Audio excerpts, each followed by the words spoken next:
ট্রোলের জন্য তো অন্য বিষয়ের দিকে যায়নি, এবং আমাকে করছে না, ব্যক্তি আমাকে কেউ ট্রোল করছে না, আমার চরিত্রকে হয়তো করছে।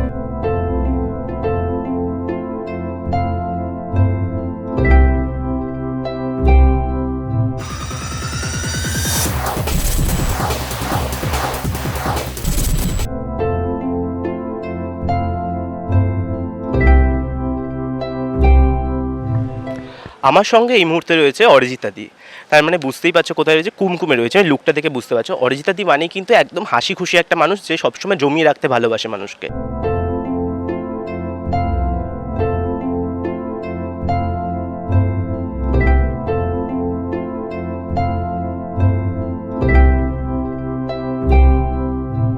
একটু আগে দেখলাম স্ক্রিপ্ট পড়ছো আর শুটিংয়ে ব্যস্ত ছিলে, এখন কতটা ব্যস্ততায় কাটছে বলো সময়? এখন খুবই ব্যস্ততা রয়েছে। এক তো এই হচ্ছে যে কুমকুম সবে শুরু হয়েছে, আমাদের এটা দ্বিতীয় সপ্তাহ টেলিকাস্টের, এবং জানোই তোমরা, মানে একটা প্রজেক্ট শুরু হলে সেই চাপটা। আর শুরু হওয়ার পরে এখন যে গল্পটা চলছে সেটা হচ্ছে যে আমার মেয়ে, মানে এই পরিবারের চর্মশ্রী শু হাউস, যে পরিবারের যে সিংহ বাড়ির, সেই সিংহ বাড়ির বড় ছেলে, মানে আমার হাজব্যান্ড তিনি নেই আর বেঁচে, আমার আর তার মেয়ে শাওলির একটা এনগেজমেন্ট হচ্ছে রবির সাথে। রবি আমাদের পারিবারিক বন্ধু, যাকে নিয়ে ডেফিনেটলি একটা টানাপোড়েন আছে, কারণ না মায়ের মনে হয় যে ওদের ইতিহাসটা আলাদা, কালচারালিও ওরা আলাদা, কিন্তু আমরা যেহেতু পারিবারিক বন্ধু সেটার থেকে এই বিয়েটায় আমরা রাজি হচ্ছি। তো তারপরে যা হয় একটা হই হুল্লোড়, এবং এই বিয়ে ইভেন্টের সিনগুলোতে তো সত্যি প্রচণ্ড প্রেশার থাকে, আর পরপর সিন। তো আজকে সকাল থেকে খুব একটা বসতে পারিনি অনেস্টলি, তো কোনো রকমের লাঞ্চটা করে আবার তাড়াতাড়ি করে ছুটে সিন করছি। খুব মজার সিন হচ্ছে, আমরা খুব এনজয় করছি করতে গিয়ে পার্টটা, কারণ এক তো রাখিদির লেখা, রাখিদি আমার খুব পছন্দের রাইটার্সদের একজন, অনেকগুলো কাজ হলো রাখিদির সাথে পরপর, এবং যখনই উনি একটা এ ধরনের পরিবার ভাবেন, যে পরিবারটার মধ্যে অনেকগুলো লোক, এবং সেই লোকগুলোর এক একজনের এক এক রকমের কর্মকাণ্ড আর কি, চরিত্র, চারিত্রিক বৈশিষ্ট্য, তখন যেটা হয় সেটা হচ্ছে যে দেখো অনেক কিছু থাকবে গল্প এগিয়ে নিয়ে যাওয়ার জন্য, ঝগড়াঝাটি দেখানো হবে, ভিলেন কেউ অমুক তমুক, কিন্তু এন্ড অফ দ্য ডে না একটা ফিল গুড ফ্যাক্টর থাকে, একটা বড় পরিবারের একটা একসাথে একজোট হয়ে থাকার যে গল্প সেটা থাকে। তো এখানেও এই চরিত্রগুলো এক একটা এক এক রকম ভীষণ রঙিন, আর মজা হচ্ছে, মানে এত সুন্দর ওয়েল রিটেন সিনস আসছে। একটু আগে যে সিনটা করছিলাম তোমরা দেখছিলে বোধহয়, ওই সিনটা খুব মজার সিন, কিন্তু মানে একটা মানে টাগ অফ ওয়ার চলছে আমার আর আমার শাশুড়ির মধ্যে, হ্যাঁ এক্স্যাক্টলি, মানে ওটার মধ্যে ওই সেই সাংঘাতিক কুচুটেপানাটা নেই, মানে ভেরি স্ট্রেট ফরওয়ার্ড, যে যাকে ইচ্ছা যা মনে হচ্ছে বলে দিচ্ছে। একটা মনোমালিন্য আছে, কিন্তু সেটা পুরোটাই কিন্তু ঢেকে যায় একটা পরিবারের ওই দুষ্টু মিষ্টি ব্যাপারটার মধ্যে। তো এটা খুব আমার মনে হয় দরকার, জীবনেও দরকার, মানে না হলে তো তুমি সত্যি আশাহীন হয়ে পড়বে। তো সেই দিক থেকে দেখতে গেলে আরেকটা ভীষণ ভালো গল্প, আর আরেকটা ভীষণ মেসেজও আছে এই গল্পটার মধ্যে। নানান রকমভাবে আমাদের সমাজের মেয়েদের যে বঞ্চনা শিকার হতে হয়েছে ফ্রম দ্য ভেরি বিগিনিং, মানে ধরো বৈধব্য নিয়ে এখানে খুব বড় একটা লেসন দেওয়া হবে, কারণ আমরা দেখতে পাচ্ছি যে কুমকুম আসলে আমাদের ফ্যাক্টরির যে কর্মচারী ছিল সুকুমার, তার বিধবা স্ত্রী, এবং কুমকুমকে এই যে বৈধব্যের বিভিন্ন জিনিস মানতে হয়, এই জায়গাটায় দাঁড়িয়ে কিভাবে সেগুলোকে ভেঙে কুমকুমের এগিয়ে যাওয়া, সেই জার্নিটা, ওর স্বাবলম্বী হওয়া, ওর অ্যাজ এ ডিজাইনার ওর নিজেকে নিয়ে উত্থানের গল্প, ফলে সেটা একটা মানে নিয়ত একটা মেসেজ দিচ্ছে। এবং আমি আশা করছি অলরেডি প্রোমো ইত্যাদি দেখেও মানুষ বুঝতে পারছেন যে যথেষ্ট রসে বসে কিন্তু যথেষ্ট শিক্ষার কথা বলা হবে এখানে, এবং আমাদের অডিয়েন্সরা যারা শহর গ্রাম মফস্বল জুড়ে ছড়িয়ে আছেন, অনেক বাড়িতেই এই ধরনের সমস্যার মুখোমুখি এখনও হতে হচ্ছে অনেক মেয়েদেরকে, যেগুলোর থেকে আমাদের আমাদের হাতে এইটুকুই রয়েছে যে আমরা এমন কিছু মেসেজ দিতে পারি আমাদের কাজের থ্রু, যেটাতে হয়তো মানুষের মন একটু হলেও বদলায়। শ্রীরামকৃষ্ণদেব বলেছিলেন না, থিয়েটারে লোকশিক্ষা হয়। তো এটা থিয়েটার নয়, এটা কিন্তু একটা অভিনয়ের মাধ্যম, একটা গল্প বলা হচ্ছে, এতজন কলাকুশলী কাজ করছেন, শিল্পী কাজ করছেন, ফলে আমরা সেই একই কাজ করছি একটু অন্য রকমভাবে, টেলিভিশনের মিডিয়ামে যেভাবে করা দরকার সেভাবে। তো আমি আশা করব যে মানুষ খুব সুন্দরভাবে কুমকুমের এই সিংহ পরিবারকে গ্রহণ করবে। অলরেডি একটা উইকের আমরা টিআরপি পেয়েছিলাম, সবাই হাফ উইক, তাও কেন আমরা হাফ উইকে শুরু করেছিলাম, এই সপ্তাহ থেকে একটা টিআরপি বিভ্রাট হয়েছে। হুম হুম তো সেই জন্য আমরা এখনো বুঝে উঠতে পারছি না, কিন্তু আমরা খুব ভালো রেসপন্স পাচ্ছি। মানে আদারওয়াইজ আমাদের যারা দর্শকরা আছেন তারা বিভিন্নভাবে আমাদেরকে ইনস্টাগ্রাম, ফেসবুকে যোগাযোগ করে জানিয়েছেন, চ্যানেলের পেজে লিখেছেন, ব্যক্তিগতভাবে আমাদেরকে যারা যারা দেখছেন, আমাদের পরিচিত পাড়া প্রতিবেশী, তারা প্রত্যেকে জানাচ্ছেন খুবই অন্যরকম একটি গল্প। আস্তে আস্তে দানা বাঁধছে গল্পটা, ওই একদিনেই হুড়ুম দুরুম করে কিছু হয়ে যাচ্ছে না, কারণ সেটা ভালো গল্প বলা আর্টও নয়। আস্তে আস্তে পেঁয়াজের শল্কপত্র উন্মোচনের মতন করে গল্পটা এগোচ্ছে। তো এই এই চলছে আপাতত।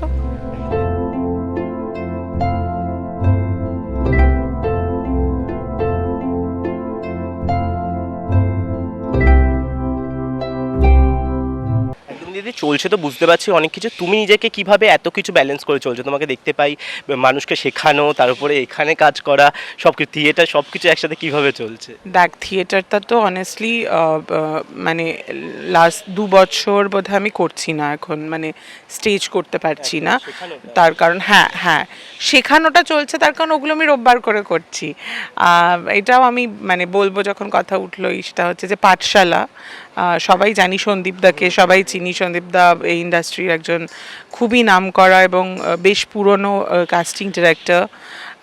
তো অনেক বহু বছর উনি এক্সিকিউটিভ প্রডিউসার ছিলেন। তো আমার প্রথম কাজ সন্দীপদার, তখন সন্দীপদা সেই প্রজেক্টে এক্সিকিউটিভ প্রডিউসার। তো সেই একটা পরিচয় তো থেকেই গেছে আমার। টেলিভিশনে 7 বছর হলো, তার আগে থিয়েটার তো ছোটোবেলা থেকে করছি সেটা না, কিন্তু এই যে টেলিভিশনের 7টা বছর কেটে গেল, এবং তারপরে আগের বছর থেকে সন্দীপদা আমাকে হঠাৎ অফার করলো যে তুই আমার ইনস্টিটিউশনে ক্লাস করাবি। তা আমি বললাম হ্যাঁ ঠিক আছে, করাবো। আমারও তার আগে খুব বিশেষ ধারণা ছিল না, কারণ আমি তার আগে স্কুলে পড়িয়েছি, বা এমনি থিয়েটারের দলে ছোটদেরকে হেল্প করে দেওয়া বা বোঝানো, সেগুলো করেছি। কিন্তু একজন মেন্টর হয়ে সেই জায়গাটায় পৌঁছনো, সেটা আমার কাছে এভরিডে চ্যালেঞ্জ। মানে আমি কিন্তু ক্লাসে প্রিপারেশন নিই, মানে আমি যা হোক একটা কিছু বলে দিই না ক্লাসে গিয়ে, তার কারণ আমার নিজের ভয় লাগে, এবং আমার মনে হয় যে আমি তো ভুল শেখাতে পারবো না। আর যখন এত বড় একটা দায়িত্ব পড়তেছে, যদি 4টে ছেলে মেয়েও আমার থেকে কিছু নেওয়ার চেষ্টা করে, বা কিছু আমি তাদেরকে বোঝাতে পারি, তাতে যদি তাদের কিছু হেল্প হয়, সেটা খুব মন দিয়ে করা উচিত। কারণ শিক্ষকতা খুব নোবেল প্রফেশন, আমি একদা সেটাতে ছিলাম। তাই এখন আমি খুব সিরিয়াসলি করি কাজটা। আমি মানে যদি সারা সপ্তাহ সময় নাও পাই, এমনি দেখ নিজেরা চর্চার মধ্যে আছি, সেগুলোই তো বলি, যেভাবে নিজেরা কনজিউম করি কোনো চরিত্রকে সেগুলো বলি। কিন্তু যখন মানে ধর পুরো সপ্তাহ এমনি তাকানোর সময় পাচ্ছি না যে ঠিক কীভাবে ওদেরকে ওয়ার্কশপটা করাবো, আমি কিন্তু শনিবার রাত হলেও বসি, নিজে হোমওয়ার্ক করি। তার কারণ আদারওয়াইজ না আমার নিজের খুব মানে মনে হয় কি আমি পেরে উঠবো না।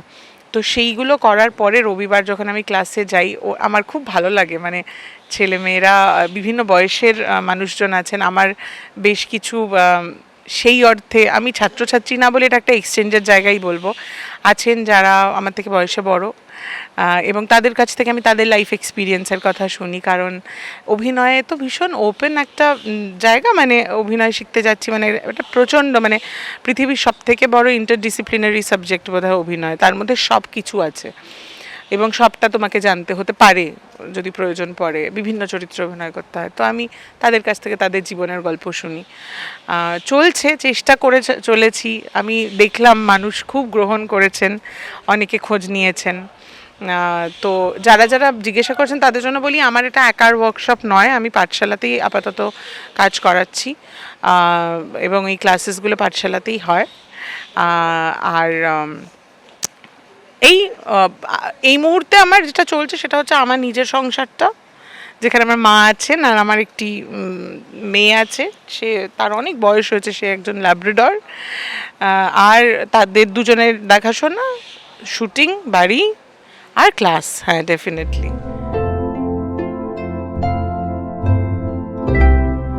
আর এই সব কিছুর মাঝেও তুমি বেশ জমিয়ে বাঁচো, এটার মন্ত্রটা কি? মানে আমাদের বলো, বিশেষ করে মন্ত্রটা কি এইভাবে জমিয়ে বাঁচাটা?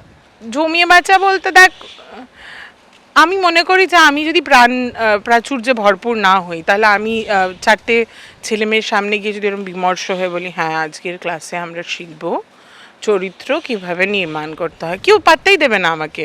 তো আমি গিয়ে আমি দেখি তারাই এরকম হয়ে আছে, যা হয় রবিবার একটু বেলা করে ঘুম থেকে উঠবে, তারপর একটু মাংস ভাত খাবে। তার বদলে যখন অতগুলো ছেলে মেয়ে ক্লাস করতে এসছে, সবারই ধর সারা বছর কলেজ চলছে, কেউ যে যে যে যা যা প্রফেশনে আছে, এসে তারাই দেখি আমি একটা এরকম করছে এরকম করছে। You have to go in, ওদেরকে তোমাকে একটা এরম একটা কিছু একটা দিতে হবে। তো আমি গিয়ে বলি কী আছে, গুড মর্নিং, এই শুরু হয় আমাদের। ওটা ওটা ওটা নিঃশ্বাস নে, সুন্দর, চল সবাই মিলে স্ট্রেচ করি, আরামসে কাজ শুরু করব। তো এবার ওটাও পারফরমেন্সই। মানে আমার অনেক সময় এরকম হয় যে আমারই রোববার সকালবেলা 10:30টার সময় ঘড়ি দেখি আমার 11টা থেকে ক্লাস, বাড়ি থেকে খুব কাছে। এখন ঘড়িটা দেখে মনে হয় বাবা রে, সারা সপ্তাহ শুটিং আছে, আর তো পারি না। কিন্তু তারপরে মনে পড়ে যে আমি ক্লাসটা নেব বলে কতগুলো ছেলে মেয়ে এসেছে, কত দূর দূর থেকে এক একজন আসে, দুর্গাপুর থেকে, মানে এসে আবার ফিরে যায় ক্লাসটা করে। তো হ্যাঁ, মানে কলকাতা দুর্গাপুর জার্নি করছে। হ্যাঁ, এটা শুনেই তো মানে এটা যখনই মাথায় আসে না, তখনই এত লজ্জা পেয়ে যাই, সঙ্গে সঙ্গে তড়াক করে বিছানা থেকে নেমে ভাবি যে না না না না, ক্লাস নিতে যেতে হবে। তো সেইগুলো হয়। তো এরকম অনেক দূর দূর থেকে আমার কাছে, মানে নৈহাটি টৈহাটি তো কোনো ব্যাপার না, মানে প্রচুর স্টুডেন্ট আসে যারা ওই অঞ্চল থেকে আসছেন। ফলে একটা 1.5-2 ঘন্টা করে কি তারও বেশি সময় ট্রেন জার্নি করে মানে ছাত্রছাত্রীরা আসছেন যখন, এটা আমাদের রেসপন্সিবিলিটির মধ্যে পড়ে। তারপরে এসে আমি হয়তো ঘুমালাম 2 ঘন্টা বা কিছু। আর যেটা ছাড়া আমি বাঁচতেই পারবো না সেটা হচ্ছে আড্ডা। তো এবার আমি মানুষটা তো আড্ডা মারতে তো ভালোবাসি, এবং নানাবিধ বিষয় নিয়ে, মানে তুই যে কোনো টপিকে তুই আমার সাথে বসে গল্প করতে পারিস, আমি না জানলে আমি তোর কাছ থেকে মন দিয়ে শুনবো এবং তোকে প্রচুর প্রশ্ন করব, জানার চেষ্টা করব যে তুই যেটা বিষয়টা আমার থেকে বেশি জানিস সেটা আমি বোঝার চেষ্টা করব, জানার চেষ্টা করব। আমার এই স্বাভাবিক জিজ্ঞাসাটা রয়েছে, সেইখান থেকে আমি প্রচণ্ড আড্ডাবাজ। আমি প্রচুর চা কফি খাই, ফলে আমার একটা মানে ছুটির দিনে একটা বড় সময় আমার মানে খেপে খেপে খেপে খেপে বন্ধুদের সাথে মিটিং চলে। মানে এখন আমার অনেক বন্ধুই শহরের বাইরে, তারা নিজের নিজের প্রফেশনে, আমার ম্যাক্সিমাম বন্ধুই বাইরে।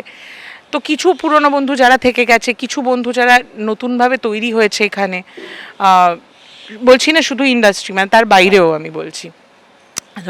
তো ইন্ডাস্ট্রিতেই বরং খুব কম মানুষজন আছে যাদেরকে আমি বন্ধু বলি, কিন্তু যাদেরকে বলি তাদেরকে কিন্তু খুব সিরিয়াসলি বন্ধু বলি, মানে একদম এটা আছে। তনুশ্রীর কথা আমি মানে অবধারিত বলবো, মানে বন্ধু আমার আমার মানে সুখ দুঃখের দিনের বন্ধু। এখন তোমাকে দর্শক তোমাকে চাইলে তাকেও চাই, এখন তনুশ্রী তোমাকে যেন পেয়ার হিসেবে নিয়ে নিয়েছে দর্শক। একটা দুটো রিয়ালিটি শোতে এরকম হয়েছে যে আমি যাব শুনেই তারা ওকে ফোন করে বলেছে, মানে আমার সাথে কথা হচ্ছে যে এই তুমি আসবে, হ্যাঁ ওকে ফোন করেছে, শোনো না ও আসছে তাহলে তুমিও এসো, মানসীকে ফোন করেছে। আমাদের তিনজনের ট্রায়োটা খুব লোকজন পছন্দ করতো। আমার আর মানসী যেরকম কি মানে ঝগড়াঝাটি হয় এ হয়, তারপরে আমি বুঝেছি যে ফেলতে বোধহয় পারবো না, না ও আমাকে ফেলতে পারবে না আমি ওকে ফেলতে পারবো করে। মানে প্রচণ্ড ডিফারেন্স অফ ওপিনিয়ন আছে, ভীষণ আলাদা আমরা দুজন মানুষ, কিন্তু খুব মজাদার একটা সম্পর্ক, ওই খাট্টা মিঠা একটা রিলেশনশিপ আছে ওর সাথে। তো ওই যাই হোক, ওর সাথে যে ছুটির দিনে খুব দেখা হতে পারে তা নয়, ওর নানাবিধ ব্যস্ততা, বাচ্চা আছে ছোটো ছোটো দুটো। কিন্তু আমার অন্যান্য বন্ধুদের সাথে আমার মানে ম্যারাথন চা কফি খাওয়া চলে, মানে চা কফি, একটু ফিশ ফ্রাই খেলাম, আচ্ছা পরের 2 ঘন্টার মাথায় অন্য কারোর একটা বাড়ি যাচ্ছি, কেউ আমার বাড়ি আসছে, এই পুরো ব্যাপারটা ছুটির দিনটায় চলে। এই যে আড্ডাটা আমার জীবনে আছে, এবং একটা মানুষের সাথে আরেকটা মানুষের সাথে যে বিষয় নিয়ে আড্ডা হচ্ছে সেটা টপিক হয়তো কমপ্লিটলি সেপারেট, কারোর সাথে গল্প হচ্ছে বিভিন্ন রকম বইপত্র নিয়ে, সে নতুন কি পড়লো, সে কোথায় ঘুরতে গেল, কারোর সাথে কথা হচ্ছে একদমই তার অফিসের যা যা সমস্যা চলছে সেসব নিয়ে হয়তো একটু ডিল করলো, কারোর একটা টিপিক্যাল প্রেম নিয়ে সমস্যা চলছে, হ্যাঁ সেটা নিয়ে চললো। তো বিভিন্ন রকম টপিকে আড্ডা মারা, এটা আসলে অভিনেতা জীবনের একটা প্রাপ্তিও। তুমি এত কিছু এত রকম রঙের শেডে যদি নিজেকে না মাখিয়ে রাখতে পারো তাহলে তো হবে না, মানে দেখা যত বাড়বে ওগুলো হেল্প করে জানিস তো, মানে আমি দেখেছি ঠিক কিছু না কিছুভাবে হেল্প করে দেয়। তা ওই এবার প্রাণ, তুই যেটা বললি যে এত জমিয়ে বাঁচো কী করে, ওটা আমাকে আলাদা করে করতে হয় না, মানে দ্যাট ইজ, আমি ওটাই, মানে আমি যদি ওটা না পারি, হ্যাঁ ওটা যদি আমি না করতে পারি তাহলে আমি সার্ভাইভই করতে পারবো না, মানুষ হিসেবেও না, অভিনেতা হিসেবেও না। তুমি একটু আগে বললে যে তুমি চা কফি খেতে খুব ভালোবাসো, এখানে কি চা কফির কোনো দোকান খুলেছো? একটু আগে দেখছিলাম আদ্রিদা তোমাকে বলছিল যে একটু কফি করে এনে দাও। না, আমি আসলে একটু চা কফির শৌখিন। আমার নিমফুলের মধুর সময় এরকম ছিল যে বাচ্চুদা ঠাচ্চুদা সবাই বড় বউ, এই মেজো বউ কাপ নিয়ে চলে আসতেন। তো তখন আমার চায়ের ফ্যাসিনেশন 2-3 রকমের চা ব্যাগে থাকতোই। আর তারপরে আমার রিসেন্টলিটা হয়ে গেল, 1.5 বছর হয়ে গেল, 1.5-2 বছর হয়ে গেল, রিসেন্টলি ডেভেলপ করেছে, তাও বলছি, একটা কফির নেশাটা ধরিয়েছে আমার এক বান্ধবী প্রমা এবং আমার 2 ভাই বোন। কিন্তু ওরা যেটা করেছে সেটা হচ্ছে যে ওরা ওই, এখন আমি ইনস্ট্যান্ট কফি খেতে পারি না, ওই গ্রাউন্ড কফি, বিনস এনে নিজে গ্রাউন্ড করে হোক, গ্রাউন্ডেড বিনস এনে হোক, 2-3 রকমের মেশিন কিনেছি। হ্যাঁ, একটা ফ্রেঞ্চ প্রেস আমি সবসময় ক্যারি করি শুটিংয়ে, তো সেই ফ্রেঞ্চ প্রেসে, আর কফি সাপ্লায়ার আমার বন্ধুবান্ধবরা আমার দুর্দান্ত, মানে আমি নিজে তো আনাই, আমি এখন মানে একই সাথে আমি ধর 3 রকমের কফি এখন আমার চলছে। একটা তোর ওড়িশার কোরাপুটের একটা কফি আসে, ওখানকার যে ইয়ে রয়েছে আর কি, প্লান্টেশন রয়েছে। একটা আছে তোর বাবা বুদান মাউন্টেনের একটা কফি আছে সেটা আছে। ব্লু টকাই তো আমার বাড়ির সামনে, ফলে সেখানকার বিনসের কফি তো আমি খুবই পছন্দ করি। এরকম বিভিন্ন ভ্যারাইটিসের কফি থাকে, মুড অনুযায়ী কবে কোনটা খাবো, কখন কোন বেলায় কোনটা খাবো। এবং যেহেতু এখানে আসলে ওই অন্যান্য মেশিনগুলো আনা প্রবলেমেটিক, সেগুলো হয় বড়, না হলে সেগুলোর ফ্যাকড়া বেশি, তো সেই জন্য সেগুলো নিয়ে মুভ করা যায় না। ফ্রেঞ্চ প্রেসটা খুব ইজিলি নিয়ে মুভ করা যায়, তো একটা ফ্রেঞ্চ প্রেস আর 2 রকম ভ্যারাইটি অফ কফি বিনস থাকে গুঁড়ো করা, ফলে সেইগুলো আমার চলে। তো আমি যখন এখানে সন্ধ্যেবেলা দেখবি একটু পরে আমাদের একটা টেবিল পাতা হবে, ওই টেবিলটা এদিকে দেওয়া হবে, তখন আমি যখন কফিটা বানিয়ে আনি তো আমি জিজ্ঞাসা করি, কেন আমার ফ্রেঞ্চ প্রেসে অনেকটা কফি ধরে, তো আমি তখন ছোটো ছোটো কাপ রেডি করি, কেন আমি জানি কফিটা ঢালতে শুরু করবো, সবাই ঢালতো একটু দে তো, এইটা শুরু হয়। তো একটু আগে আমার আদ্রিত বলেছে, শোনো একটু ঘুম ঘুম পাচ্ছে, তুমি তোমার ওই কফিটা করবে গো? বললাম হ্যাঁ করবো তো। ঠিক আছে তুমি করো, হ্যাঁ আমি গিয়ে কিন্তু খাবো। বললাম ঠিক আছে দাঁড়া, আমি ওদের সাথে কথা বলি, ওপরে গিয়ে তোকে কফি করে দিচ্ছি। তো ওই আর কি, ভালোবেসে থাকা, চা কফি থাকলে মৌতাতটা বাড়ে, তাই না? একদম শেষ প্রশ্ন, তোমাকে দর্শক একদম অন্যরকমভাবে চেনে, আমরা যেমন তোমাকে অন্যরকমভাবে চিনি, তোমাকে আসলে দর্শক রাস্তায় দেখলে কি বলে বলো তো? আফটার নিমফুলের মধু মানে কি বলে তোমাকে? একটা তো মাইন্ডসেট হয়ে গেছে দর্শকের। দেখ, দর্শক খুব এনজয় করেছেন প্রত্যেকটা চরিত্রই, যা যা করেছি আজ অবধি, আর সেটা আমার সৌভাগ্য, ঠাকুরের আশীর্বাদ আমার উপরে। দর্শকই তো ভগবান একটা পয়েন্টের পরে। তো সেই জায়গা থেকে দাঁড়িয়ে খুব ফানি ফানি কমেন্টসও পাই। হ্যাঁ হ্যাঁ হ্যাঁ হ্যাঁ হ্যাঁ, এটা আশীর্বাদ। মানে আমার মিডিয়াম তো আমার মিডিয়ামের মতন করেই এক্সপ্রেস করবে তাদের ভালোবাসা, ফলে আমার কাছে মানে লোকে বলে একটু আমাকে ট্রোল করছে, আমি বলি যে ট্রোলের জন্য তো অন্য বিষয়ের দিকে যায়নি, এবং আমাকে করছে না, ব্যক্তি আমাকে কেউ ট্রোল করছে না, আমার চরিত্রকে হয়তো করছে। সেই ট্রোলটা যদি প্রচণ্ড বিরক্তি থেকেও এসে থাকে যে এই চরিত্রটাকে পছন্দ করলাম না, ইগনোর তো করতে পারেনি, আমার তো এটাই কাজ ছিল।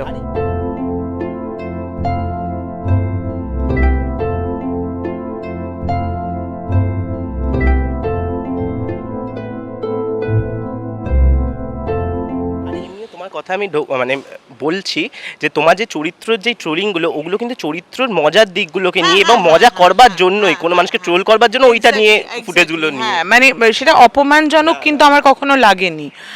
তো সেইটা আমার মনে হয় যে ওটা আমার সৌভাগ্যই, এবং আমি খুব ভালো চোখে নিয়ে, অডিয়েন্স ভীষণভাবেই আমাকে ভালোই বাসেন। মানে একদম প্রথম দিকে আমি হয়তো একটা দুটো খুব ফানি অ্যান্ড অ্যাক্সিডেন্টাল ঘটনা ঘটেছে, কিন্তু এখন তো একদমই নয়। এবং আমি আশা করব কুমকুমে যে চরিত্রটি করছি বিশেষ করে এই মুহূর্তে, সেই চরিত্রটাও কিন্তু খুব ডিফারেন্ট শেডের চরিত্র। এই প্রথম আমি এরকম কোনো চরিত্র করছি, এই প্রথম আমার এরকম কোনো লুক হলো, মানে বাড়ির বউ হলেই ওই একটা টিপিক্যাল লুক হয় সেটা হয়নি, এখানে একটু অন্যরকমই। হ্যাঁ, এবং এই চরিত্রটি শিক্ষিতা, বুদ্ধিমতী, একটা দূরদর্শিতা আছে, অথচ ঘটে যাওয়া কিছু অঘটনের জন্য কয়েকটা জায়গায় একটু স্কেপটিক্যাল। ছেলেকে নিয়ে প্রোটেক্টিভ, কিন্তু আগের চরিত্রটার মতন নয়, মানে ও পজেসিভ না ছেলেকে নিয়ে, প্রোটেক্টিভ ছেলেকে নিয়ে। সেই প্রোটেকশনের জন্য যদি ছেলেকে মাইল দূর পাঠিয়ে দিতে হয় তাহলে ও তাই করবে। হ্যাঁ হ্যাঁ, মানে ওটাও একটা মা ছিল, কিন্তু এই মা আবার এরকম মা। হ্যাঁ, এই মাটাও খুব ইউনিক মা, এটাই আমি বলার চেষ্টা করছি যে এই মাটা মানে মানে তুমি কয়েকটা কন্ট্রাডিকশনও পাবে, মানে তুমি আসলে বুঝতে পারবে যে সুচেতা, মানে আমার চরিত্রের নাম সুচেতা, সুচেতার এই যে শিক্ষা আছে, সুচেতা আধুনিক মনস্ক, সুচেতা ছেলেকে যার জন্য বিদেশে পাঠিয়েছিল যে পড়াশোনা করো এ করো, সুচেতার না আবার একটা কন্ট্রাডিকশনও আছে। সুচেতা বেশ কয়েকটা জায়গায়, স্পেশালি যখন কুমকুমের সাথে সম্পর্কটা বিল্ড করবে তখন বোঝা যাবে যে অলরেডি ওই প্রোমোটা বেরিয়ে হচ্ছে যে সুচেতা কিন্তু বৈধব্যকে ভীষণ সিরিয়াসলি নেয়, এবং ও নিজেও প্র্যাকটিস করে বৈধব্যটা। ও চায় যে যে কোনো বিধবা সেটা প্র্যাকটিস করুক, এবং সেটা 2026 সালে দাঁড়িয়ে লোকের মনে হতে পারে যে আজকাল সিরিয়ালে ভুলভাল দেখাচ্ছে, কিন্তু ঘরে ঘরের কাহিনী কিন্তু অন্যরকম। এখনও কটা গ্রাম মফস্বলও ছেড়ে দাও, শহরের বাড়িতে দুম করে একটা বিধবা বিবাহ মেনে নেওয়া হয়, সেটা কিন্তু একটা মানে ভাইটাল কোয়েশ্চেন। লোকের কিন্তু একটা থাকেই যে ও আগে বিয়ে হয়েছিল, বর মারা গেছে, এবং সেটা মেয়েদের ক্ষেত্রেই বেশি হয়। বউ মারা গেলে অকৃতদার পুরুষকে নিয়ে তো যেহেতু সিম্বলও নেই, তাকে দেখে বোঝাও যায় না, কিন্তু বিধবা মহিলাকে দেখে তো বোঝা যায়, তারা তো ক্যারি করেন তাদের সাথে সেই বৈধব্যটা। এবার আর বিভিন্ন রকমের যে চাপিয়ে দেওয়া নিয়মকানুন, এটা খাবে না, ওটা ছোবে না, অমুক অনুষ্ঠানে থাকবে না, অমুক জিনিসটা দেখবে না, কালো টিপ ছাড়া পড়বে না, লাল যেন না দেখা যায়, হ্যাঁ, এই যে পুরো বিষয়টা, এই বিষয়গুলো তো রয়েছে, এবং সেই বিষয়গুলো জনিত যে সমস্যাগুলো সেগুলোকে নিয়ে ফাইট করাটা প্রয়োজন। তার কারণ সমাজে এখনও ওই প্রবলেমগুলো রয়েছে। সেই জায়গা থেকে দাঁড়িয়ে কুমকুমের স্টোরি খুব ইউনিক, কুমকুমের সাথে সুচেতার সম্পর্কের ডাইমেনশন খুব ইউনিক, এবং এই যে কন্ট্রাডিকশনসগুলো এই চরিত্রটা বয়ে নিয়ে যাচ্ছে সেটাও খুব ইউনিক। আমি বলবো প্রত্যেকটি মানুষকে বলবো যে প্লিজ ফলো করুন, আনন্দের জন্যেও, আর এটা দেখার জন্য যে আমরা কিভাবে সলিউশনগুলো খুঁজে বার করার চেষ্টা করছি, তাই না? একদমই। আর এইভাবে সুচেতা আরো আরো আরো মানুষের মধ্যে ছড়িয়ে পড়ুক। আর দর্শককে কি বলবে তুমি? দর্শককে এটাই বলবো যে সন্ধে 7টায় স্টার জলসায় কুমকুম বলে আমাদের ধারাবাহিকটি শুরু হয়ে গেছে। ফলে আপনারা যারা যারা এখনও দেখেননি তারা আজ থেকে টেলিভিশনে তো দেখবেনই, এবং আপনারা যে কোনো সময় হটস্টার চালিয়ে একটু প্লিজ আগের এপিসোডসগুলো দেখে নেবেন, কারণ আমরা খুব যত্ন নিয়ে বানিয়েছি, এবং ডে 1 থেকে কুমকুমের ফার্স্ট এপিসোড থেকে দেখলে আপনার এই গল্পটার একটা বিশালত্ব আছে, একটা ব্যাপ্তি আছে, সেটা বুঝতে পারবেন। তো আমি আপনাদের সবাইকে রিকোয়েস্ট করব, ঠিক যেভাবে আমাদের অন্যান্য অনেক অনুষ্ঠানে অন্যান্য অনেক চরিত্রের সঙ্গে আপনারা থেকেছেন, সেলিব্রেট করেছেন আমাদের চরিত্রগুলোকে, একই রকমভাবে কুমকুমেও আমাদেরকে আপনাদের সাপোর্টটা দেবেন এবং সেলিব্রেট করবেন। কুমকুমের একটা খুব ভালো সমাজ সচেতনতার দিক আছে, সেটা নিয়ে আমরা আপনাদের সামনে আসব, কিন্তু তাতে কোনোভাবেই হাস্য রস, সুন্দর থাকা, ভালো থাকা, এই জায়গাগুলো নষ্ট হবে না। আপনাদের সবার ভালো লাগবে, আপনাদের প্রত্যেকের আনন্দের জন্য, বিনোদনের জন্য সন্ধে 7টায় কুমকুম স্টার জলসায় অবশ্যই দেখবেন।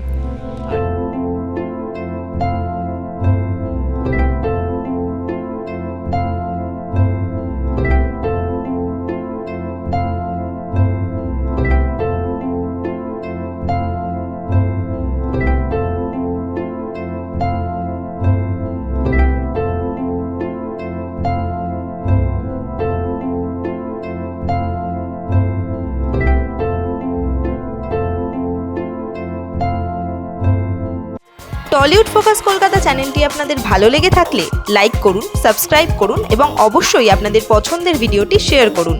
Tollywood focus Kolkata.